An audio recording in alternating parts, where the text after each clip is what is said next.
Good morning. আমার এইমাত্র good morning হলো।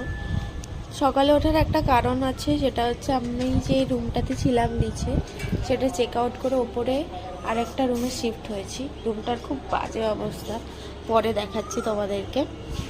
এটা থেকে একদম সামনে পুরোপুরি দেখা যাচ্ছে সামনে যে ভিউটা ছিল। তো ওই রুমে চেক আউট করতে হয়েছে, তার কারণ এই রুমটা ওই রুমটার থেকেও সুন্দর। আমি অ্যাকচুয়ালি এই রুমটাই পছন্দ করেছিলাম, কিন্তু এই রুমে গেস্ট ছিল কাল অবধি বুকিং ছিল, তাই জন্য আমাকে আজ এই রুমটা দেওয়া হয়েছে। দেখো এখানকার সামনের ভিউটা দেখিয়ে দিই তোমাদের। দেখো আজকে একটু সানি সানি ওয়েদার, রোদটা উঠেছে। এই জায়গাটাতে কাজ হচ্ছে, বুঝতে পারছো কতটা সামনে। এই রুমটার খুব বাজে অবস্থা। এই যে এখানে মিরর আছে।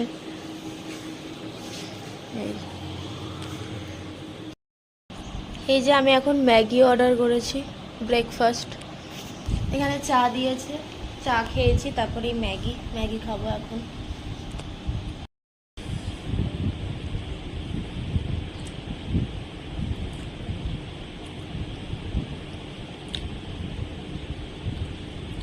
অ্যাভারেজ, মানে আমি একটু অন্যরকমভাবে বাড়িতে সবজি দিয়ে ফ্রাই ম্যাগি খাই, এখানে তো সেটা নয়। এখানে জাস্ট নর্মাল জল দিয়ে সেদ্ধ করে দিয়েছে, ঠিকঠাক মোটামুটি। খিদেটা কমে যাবে এইটুকু।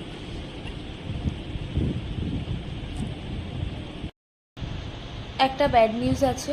তো ব্যাড নিউজটা এই যে আমি ভেবেছিলাম আজকে মায়াপুরের ভোগ গ্রহণ করব, কিন্তু ওটা 7টা থেকে 12টা পর্যন্ত, আমি কালকে রাত্রে জেনে এসেছিলাম যে 7টা থেকে 12টা পর্যন্ত টিকিট দেওয়া হবে।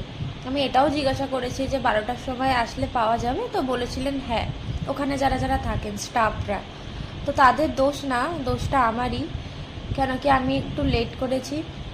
11টা সাড়ে 11টার সময় টিকিট কাটতে যাওয়া হয়েছে, কিন্তু ওখানে বলা হয়েছে যে টিকিট মানে 80 টাকার যে ভালো অন্নভোগটা, সেটা ক্লোজ, মানে শেষ হয়ে গেছে।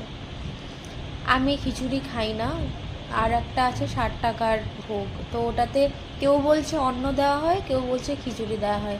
যাই হোক, আমাকে ক্ষমা করুক, মানে কোনো প্রসাদই খাই না বলাটা উচিত না, কিন্তু তাও মানে আমি যেটাতে খেয়ে অস্বস্তি বোধ করবো সেটা তো খেতে পারবো না কখনোই।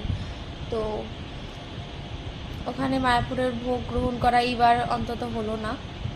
তাও 60 টাকার ওই যে প্রসাদটা ওখানে দেখছি যদি অন্নভোগ দেয় তো আমি ওটা খাবো। তো এটাই হচ্ছে ব্যাড নিউজ। আর